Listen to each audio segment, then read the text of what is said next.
What's so shocking today about Prince's death at the age of 57 is that we got to see him in Toronto less than a month ago at the Sony Centre for 2 last-minute shows announced.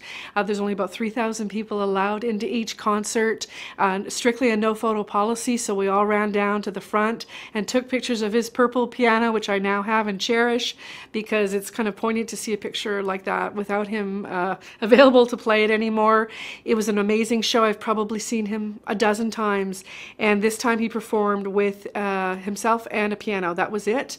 It was a fantastic show, very spiritual, very funny. He was very flirtatious, very involved with the audience, wanted to bring the house lights up a lot and see us singing and clapping along with him. He's a consummate showman, and him by himself with a piano proved to be no different than any other amazing show I saw him do live. I was lucky enough one time 20 years ago in 1996 to talk to Prince. It was at the Four Seasons in Toronto. I arrived, the bodyguard immediately told me I had to give up my tape recorder because he was afraid of bootlegs.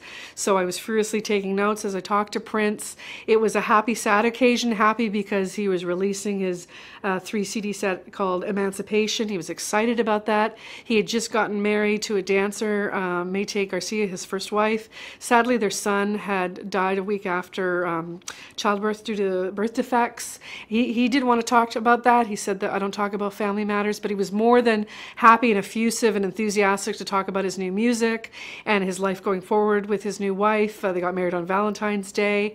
He wasn't kind of this mysterious person that was shut down. He was a joy to talk to, actually, and I'm glad I got to speak with him at least once. I kind of think that the Prince is one of those artists that stands on his own. I think he kind of helped create this Minneapolis sound of soul, funk, pop, R&B, synth. You know, countless others have kind of come after him and probably sampled him in the world of hip-hop, but he was such a singular guy. He played every instrument on every album, if you can believe that. He composed everything. There aren't many artists like Prince. I mean, he really stands alone in the field in a lot of ways, and I think maybe people that were born after the 80s will come to appreciate him now. I think people of my generation certainly appreciated what a talent he was. And he also wrote and produced for other artists like Madonna, Sinead O'Connor, Chaka Khan. The list goes on and on and on. And those are all hits that he wrote for those artists.